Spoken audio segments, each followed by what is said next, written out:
All right, let's dive into this, huh? Security controls. Super important stuff, especially if you're prepping for that Security Plus exam.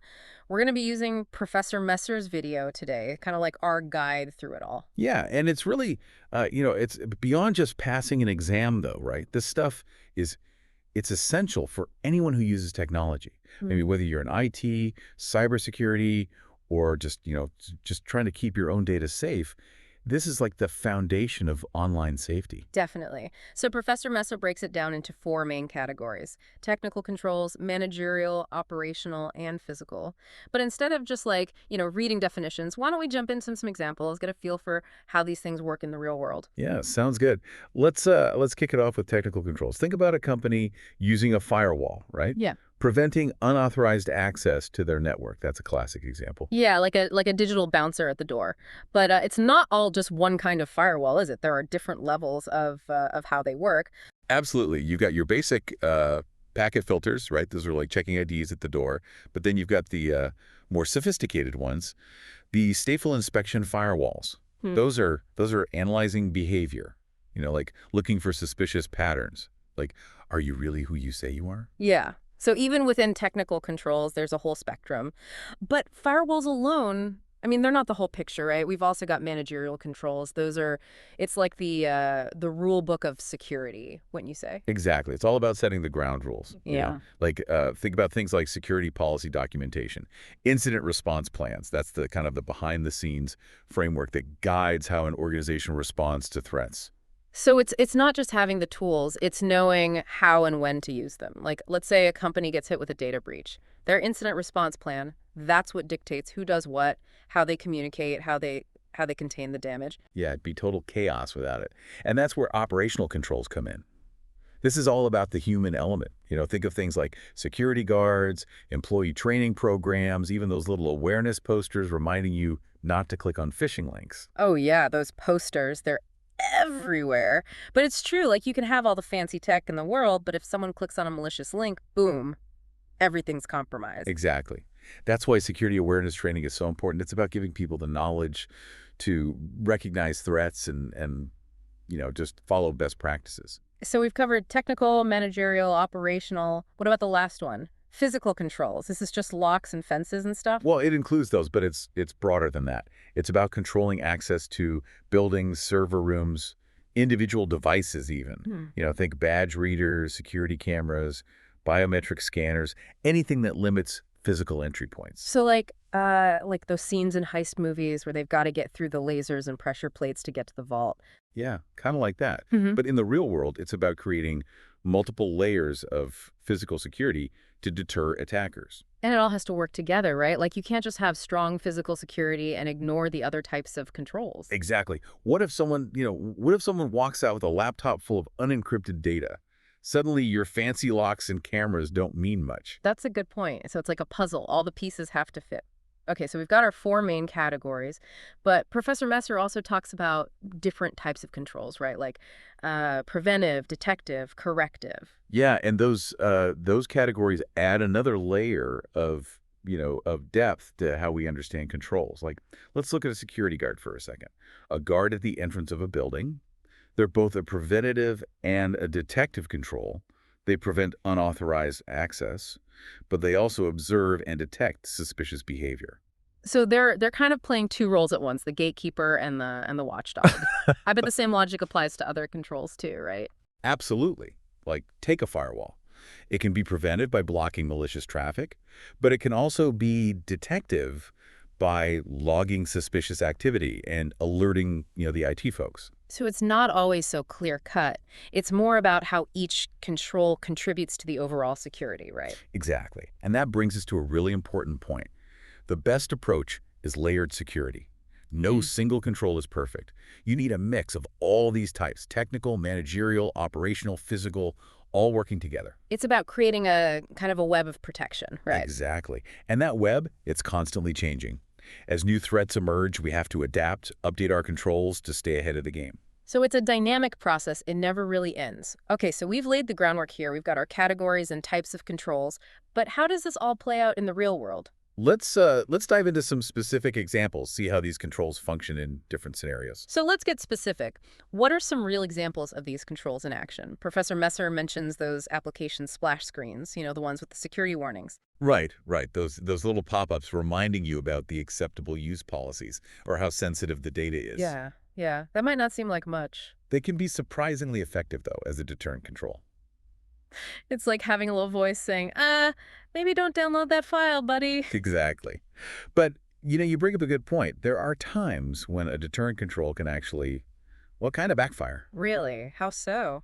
Well, sometimes, a visible security measure, it can almost act like a challenge. Oh, like a hack me sign? Yeah, kinda. Yeah. For certain types of attackers, Wow. the ones who are looking for a challenge. It's about finding that balance, making security noticeable without making it too tempting. It's almost like psychology plays a role in security, too. Absolutely. Human behavior is a huge factor. Professor Messer also mentioned demotions or dismissals as a control. Right. That falls under managerial controls, and yeah, that can be a pretty powerful deterrent. It definitely sends a message that security breaches have consequences. Definitely. Emphasizes accountability. Everyone from the top down, No one gets a free pass. nope. But, deterrents are just one part of the picture. What about detective controls? Professor Messer talks about reviewing system logs. Oh, yeah, the logs. That seems pretty important. Absolutely. It's like a digital detective's magnifying glass, right? System logs track, well, pretty much everything. Login attempts, file access, it's all there. Gives security professionals a trail to follow. So if someone's trying to be sneaky, those logs will show their footprints. Exactly. It's about identifying those anomalies, Mm. patterns of behavior that are out of the ordinary. Could be a sign that something's up. And what about motion detectors? Those are detective controls too, right? Oh yeah, for sure. Whether it's a physical space, like a server room, or even in a virtual environment, motion detectors are like those tripwires. They alert you to unauthorized entry. It's like a silent alarm system, always watching. Yeah, and they can be configured to trigger cameras or other security measures. Pretty sophisticated. But what happens when something actually goes wrong? How do we fix the damage? That's where corrective controls come in. Professor Messer gives the example of restoring from backups after a ransomware attack. Ugh, ransomware. That's a nightmare scenario. It is. But having good backups is like having an insurance policy. It lets you go back to a clean state before the attack. Like hitting undo on a cyber attack. Exactly. Minimizes the damage, gets you back up and running faster. So important. Professor Messer also talks about contacting law enforcement as a corrective control. Right, because sometimes a security breach, it's not just about data loss.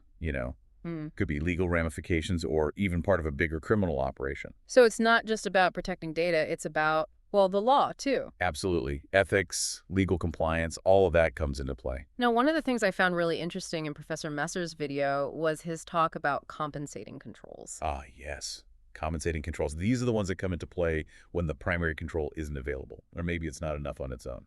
Like a backup plan for your security. Exactly. And one great example he gives is separating duties. Oh, yeah, like dividing responsibilities so no one person has too much control. Right, like requiring 2 separate authorizations for a financial transaction. It's the classic two heads are better than one applied to security. Exactly. Reduces the risk of fraud, abuse, all that. No single point of failure. He also mentioned having multiple security guards working together. Again, it's about layering, even within the same control type. Distributing responsibility, limiting access, it's all about checks and balances. It makes sense. What about that example with the generator as a compensating control? Oh, that's crucial for business continuity. Imagine a hospital or a bank losing power. A generator keeps things running. Keeps those critical systems online, so it's not just about cyber threats, it's about resilience against, well, anything. Exactly. Natural disasters, technical issues, human error, you name it. A good security strategy considers all of that. Okay, so that covers compensating controls. What about directive controls? Ah, yes, the guiding principles. These are the controls that, well, they encourage secure practices. Professor Messer talked about requiring sensitive information to be stored in an encrypted folder. Encryption, that's fundamental. Like putting a lock on your valuables, it makes the data unreadable without the key. Keeps it safe from prying eyes. Exactly. And then there's security awareness training. Right, educating people about the risks and best practices. So important. It gives people the knowledge and the tools to make good decisions. It's like giving everyone a security toolbox and showing them how to use it. Exactly. And Professor Messer even mentions something as simple as those signs that say authorized personnel only. Those are directive controls, too. They are. They're like psychological barriers, reminding people that security's in place. It's amazing how even small things can contribute to the overall security strategy. So it really is a mix of everything, huh? Tech, strategy, even a bit of psychology. Exactly. And the thing is, it's not static. It's always changing.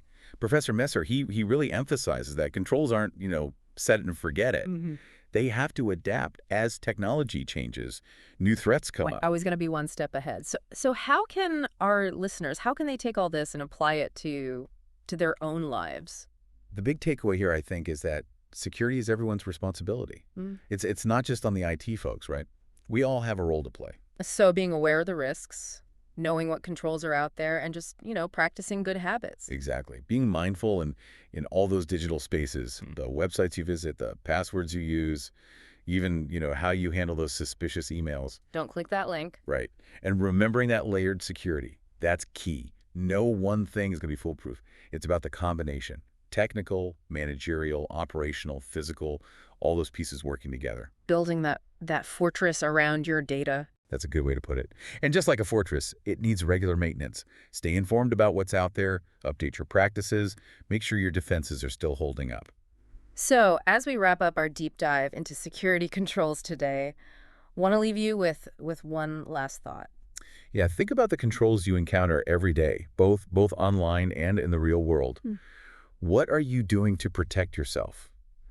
Are there areas where, maybe you could be a little more careful? What examples of different control types have you seen without even realizing it? It's all I, around us, right? it really is. By understanding how these controls work, we can all make better decisions and make the digital world a little safer. Until next time, stay curious, stay safe.